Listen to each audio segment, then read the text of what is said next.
Claire sat on the edge of her bed, staring at the pale light slipping through the curtains. Her house was quiet, too quiet. 15 years of marriage, and silence had become their routine language. Daniel was in his home office downstairs, like always, working late on his laptop. Even when he was home, it felt like he wasn't really there. There was a time when his laughter filled every room. He used to leave her little notes on the fridge, bring her coffee in bed, and talk about their dreams. But somewhere between bills, deadlines, and aging days, all that warmth had thinned. Now, their conversations circled around grocery lists and tax deadlines. Claire wasn't angry, just tired of being invisible. She was still the same woman he fell in love with. Kind, gentle, loyal. But she felt like a photograph fading in the background of his busy life. And though she told herself this was what marriage became after years together, deep down she still longed to be seen again. That afternoon at her flower shop, she arranged a bouquet of lilies, Daniel's favorite. The smell reminded her of when they first dated, when everything between them was new and effortless. The bell above the door jingled and Olivia stepped in. Olivia was her oldest friend. A woman who carried energy like sunlight. She was single, confident, always smiling, the kind of person who made every room brighter. They'd met in college, drifted apart, and found each other again after Claire opened her flower shop. Olivia leaned on the counter. "You look like you haven't slept in days," she teased. Claire smiled weakly. "Maybe I haven't. Daniel's birthday is next week, and I want it to be special. But honestly, I don't even know what would make him happy anymore." Olivia frowned. "He's been distant, hasn't he?" Claire nodded, her voice soft. "We barely talk these days. He's kind, but it feels like we live beside each other, not together. Sometimes I feel like I'm married to a shadow." There was a moment of silence before Olivia said, "Maybe he just forgot how to see you." Men get stuck in their heads. They forget the woman they have right in front of them. Claire chuckled sadly. "And how do I remind him?" Olivia grinned. "Do something unexpected. Shake him a little. Show him something he didn't know he needed." The words lingered. Something unexpected. That night, as Claire lay beside Daniel, his soft snores breaking the silence, her mind replayed Olivia's advice. She didn't want to test him, but she wanted to wake him up, remind him of love, emotion, passion. Anything that made them feel alive again. A strange idea formed, something she couldn't explain, even to herself. She thought of giving Daniel a different kind of gift. Not material, not ordinary, something emotional. Something that would make him see her again. The next morning, she called Olivia. "I want your help," she said. "For Daniel's birthday." "Course," Olivia replied. "What do you have in mind?" Claire hesitated. "I want you to spend time with him. Make him laugh, talk to him, get him to open up. I'll be there too, but in the background, I just want to watch him come alive again." There was a long pause. "Claire," Olivia said gently, "are you sure about this?" I know how it sounds," Claire cut in. "I just need to know if there's anything left between us. If he can still feel something. Maybe if he remembers what it's like to connect again. He'll come back to me." Olivia reluctantly agreed. She didn't like the plan, but she loved Claire enough to go along. The following week, Claire planned a quiet birthday dinner. She invited only a few close friends, but secretly, she centered the evening around Olivia and Daniel's interaction. She wanted to observe, not interfere. On the day of the party, Claire decorated their dining room with soft lights and candles. The table looked beautiful, neat, warm, inviting. She wore a soft cream dress Daniel had bought her years ago, but never noticed any more. When Daniel came home, he looked surprised. "You did all this?" he asked, his face lighting up. "Of course," Claire said. "Happy birthday." He hugged her briefly before being distracted by the sight of Olivia. "You made it," he said, smiling. Olivia grinned. "I wouldn't miss it. I helped Claire with a few things." Throughout the evening, the three of them talked and laughed. At first, Claire felt happy watching Daniel relax for the first time in months. He laughed more in 1 hour than he had all year. But as time passed, a strange heaviness grew inside her. She noticed how Daniel's eyes followed Olivia's energy, how he smiled differently, freely, without the guarded look he often gave Claire. It wasn't romantic, but it was attention. Attention that used to belong to her. Claire stayed quiet, trying to convince herself this was what she wanted to see him happy again.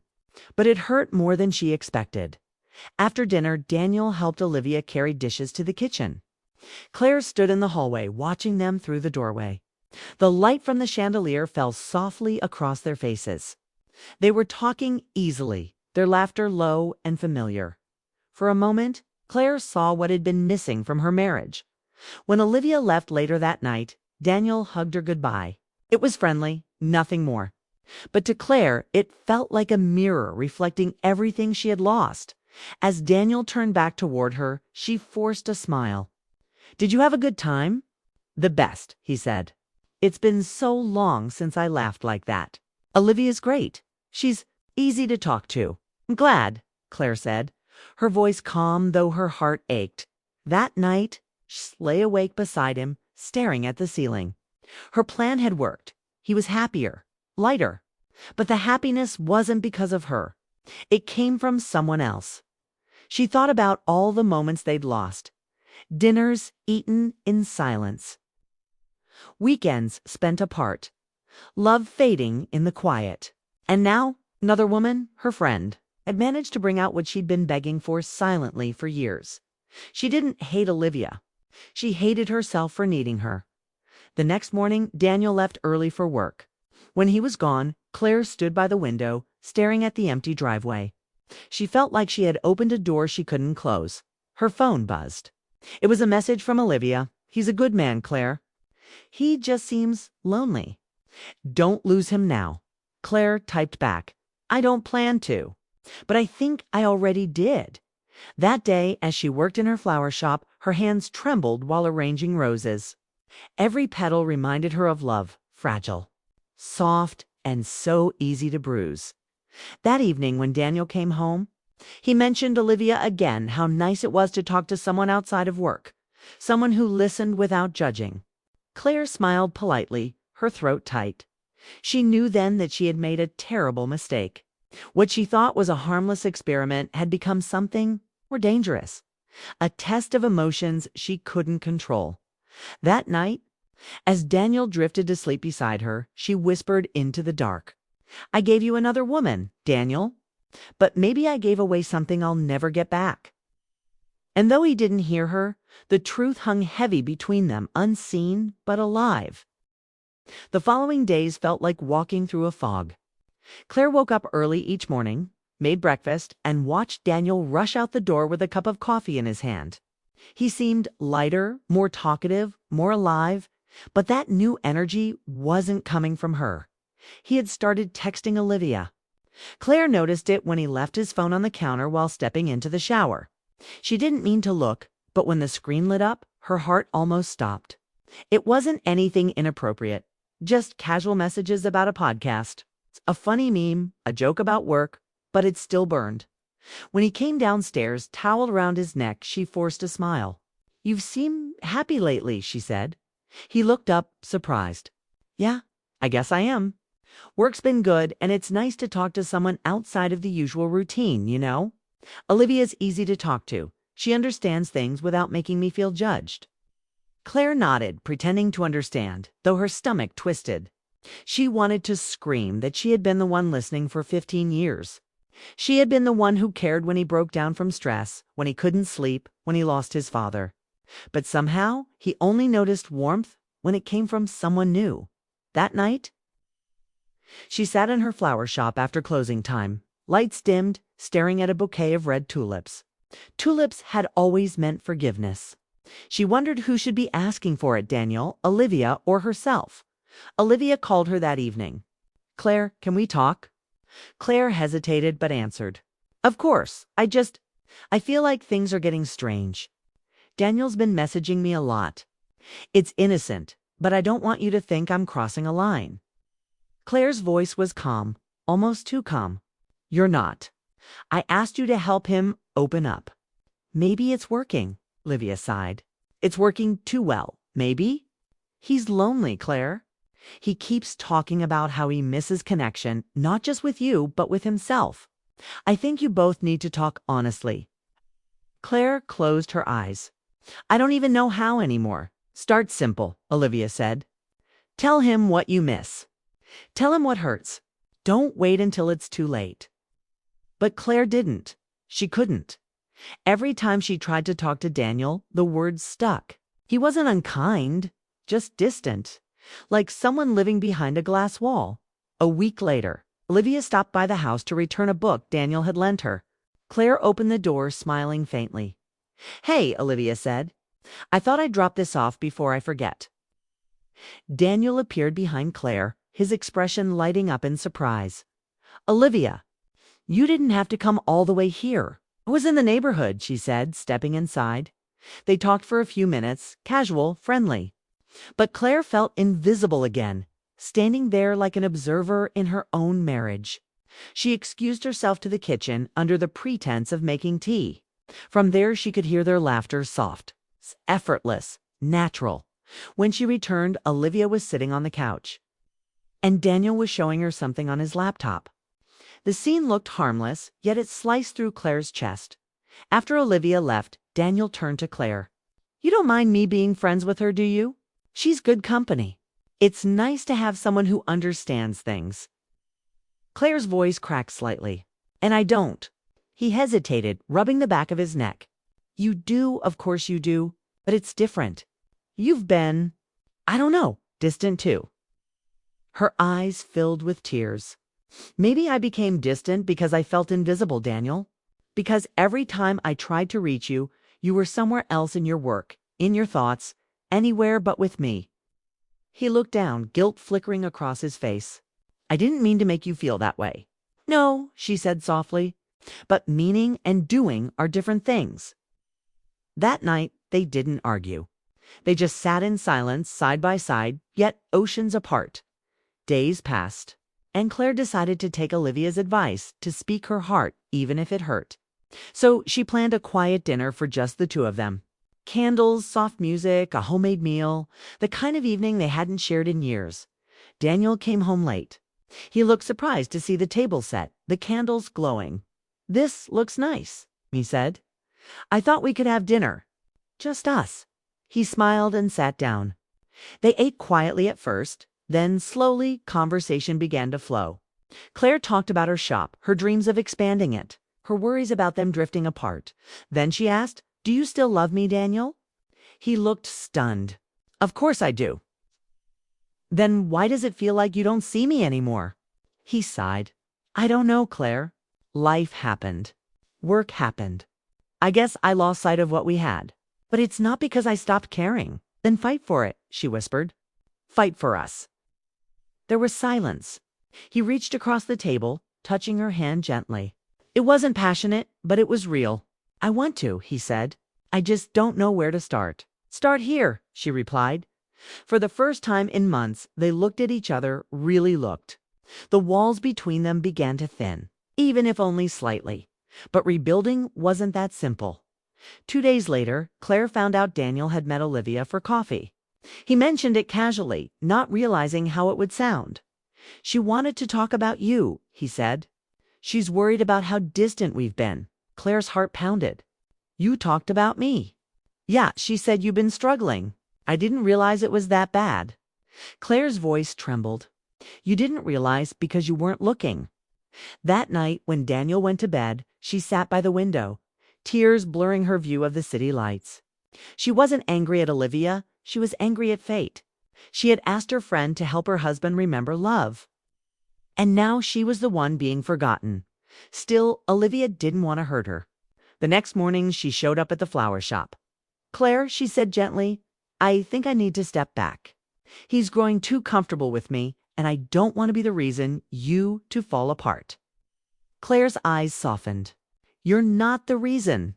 "I am. I brought you into this. I wanted to wake him up. I just didn't think he'd wake up and look away from me." "Then take him back," Olivia said. "Before he forgets where home is." Claire nodded. That weekend, Daniel came home early from work. She decided to face things head on. "Daniel," she said, standing in the kitchen, "I want to tell you something." When I asked Olivia to spend time with you, I did it because I was desperate. I wanted you to remember how to feel again. I wanted to see if there was anything left in you that could still love. I thought if you could connect with someone, maybe you'd remember how to connect with me." He looked stunned. "You asked her to?" "Yes, but it got out of control. I thought I was helping us. Instead, I made it worse." He was silent for a long moment. Then he whispered, "Claire, I don't even know what to say." "Say that you still want to try," she said, tears spilling down her cheeks. He stepped closer, his voice trembling. "I do, but I also need to figure out why I stopped trying in the first place." For a moment, neither of them spoke. The air felt heavy with everything they hadn't said over the years. That night, Daniel didn't sleep in his office. He stayed beside her. They didn't touch, but they lay quietly, their hearts beating to the same painful rhythm. And for the first time in a long time, Claire felt something fragile but real. She knew they weren't fixed. But maybe, just maybe, they were beginning to see each other again, still. One thought haunted her. Had she already crossed a line that could never be uncrossed? The night Sarah realized what she had done, she couldn't sleep. The sound of the rain outside was steady, almost like a quiet reminder of everything she'd set in motion. She sat in the living room, staring at the empty couch where Michael used to sit reading his late-night news on his tablet. That space felt colder now. Everything around her was quiet except her mind. It was racing, tangled in guilt and questions she couldn't silence. It had been weeks since Sarah introduced her husband Michael to Claire, the woman she once believed would help save their marriage. Sarah thought bringing someone new into their circle might shake things up, might remind Michael what he stood to lose, but it hadn't gone that way. What started as an idea born from frustration and loneliness had turned into something she couldn't control. Michael had changed. He was more distant now, but also happier. His eyes lit up when Claire's name was mentioned, and it broke Sarah's heart every single time. She had wanted to test his loyalty, not lose it. One evening, Michael told her he was going out for a short walk. He didn't realize Sarah had seen Claire's car parked 2 streets away earlier that day. That night, Sarah followed him, not out of anger, but out of desperation for the truth she already knew. When she saw them together, talking quietly, under the dim streetlight, she didn't see passion or betrayal. She saw sadness. Michael wasn't laughing or smiling. He looked lost, unsure. Claire touched his hand gently, and for a moment, Sarah thought she might scream. But she didn't. Instead, she walked away quietly, tears falling down her face as she realized what her choices had done. The next morning, she sat in the kitchen, her coffee untouched, waiting for Michael to come home. When he finally did, his expression was full of confusion and guilt. He didn't need to say anything. She already knew. "I saw you," Sarah said softly, her voice calm but shaking slightly. Michael's face fell. "Sarah, I didn't mean for any of this to happen." "I know," she replied. "Neither did I." There was a long silence. Both of them were standing in the ruins of a marriage that had been built on years of love. Laughter and shared dreams, but also quiet disappointments and unspoken words. Sarah finally broke the silence. "Do you love her?" Michael hesitated. "I don't know. It's not that simple. Claire made me feel seen again. But I never stopped caring for you, Sarah." Sarah nodded slowly. "Maybe that's the problem. We stopped seeing each other long before she came along." Her words hung in the air like heavy fog. Michael sat down across from her, his hands shaking slightly.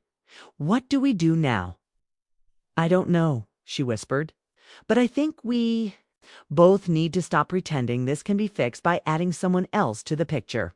Maybe we need to face ourselves." Days passed in silence after that conversation. Sarah found herself walking through the house, remembering small things, the way Michael used to bring her coffee just the way she liked it, the way they used to laugh at old movies, how his hand felt when he reached for hers in the middle of the night. Those memories felt like ghosts, now familiar but distant. One afternoon, Sarah received a call from Claire. The sound of her voice was soft, almost apologetic. Sarah, I didn't mean to hurt you. Michael told me everything. Stepping away. This isn't right. Sarah felt an odd mix of relief and sadness. Thank you, she said simply. After hanging up, she sat on the porch for a long time, looking out at the fading autumn light.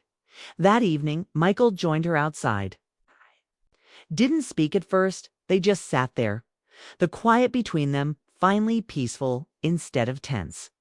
I talked to Claire, he finally said. I know, Sarah replied. She told me she's leaving town. Michael nodded, staring at the trees in the distance. I'm sorry, Sarah, I don't even know how to begin fixing this. Maybe, she said softly, we don't fix it. Maybe we rebuild. Michael looked at her, unsure what she meant. Rebuild, yes, Sarah said. Not from where we were, that's gone, but from where we are now. It's people who made mistakes, who hurt each other, but who still care. Michael exhaled, his shoulders sinking with a mix of relief and regret. You'd really want to try again. Sarah smiled faintly. Trying doesn't mean forgetting. It means learning. We lost each other somewhere along the way, Michael. But maybe this is our chance to find our way back, if we still want to. For the first time in months, he reached for her hand. It felt uncertain, awkward even, but it was real.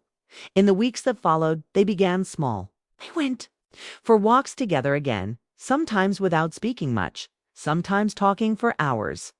They shared coffee in the mornings, cooked dinner side by side. Slowly, gently, they started remembering what it meant to be a team.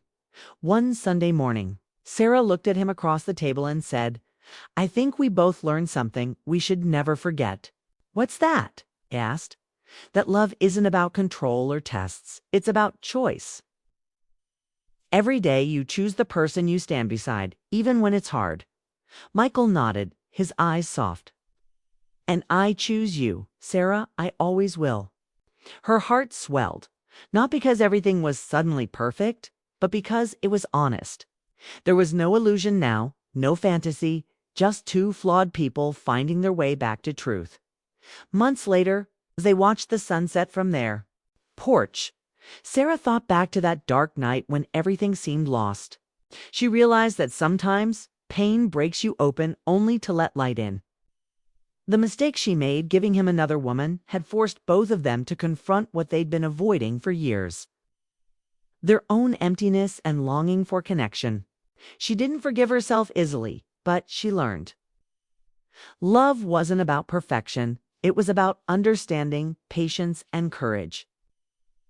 And though she would never forget what happened, she no longer wanted to erase it either. It was part of their story, a painful chapter that led them back to each other. As the evening air grew cool, Michael placed his arm around her. You know, he said quietly, I still can't believe you didn't give up on me. Sarah smiled faintly. I almost did. But then I remembered who we were before all the noise, and I realized I still wanted to know that man again. He looked at her, eyes glistening. And what about the woman I lost? Sarah chuckled softly. She's still here, just a little wiser now. They both laughed softly, genuinely. The sound was simple, but full of meaning. That night, Sarah finally slept peacefully. For the first time in a long time, her heart wasn't heavy. It wasn't because everything was fixed, but because she had finally found peace in the truth. That real love isn't about giving someone else to your partner, but about giving yourself another chance to love again. And as she drifted to sleep, she whispered quietly to herself, sometimes. The hardest way to learn what love really means is to almost lose it.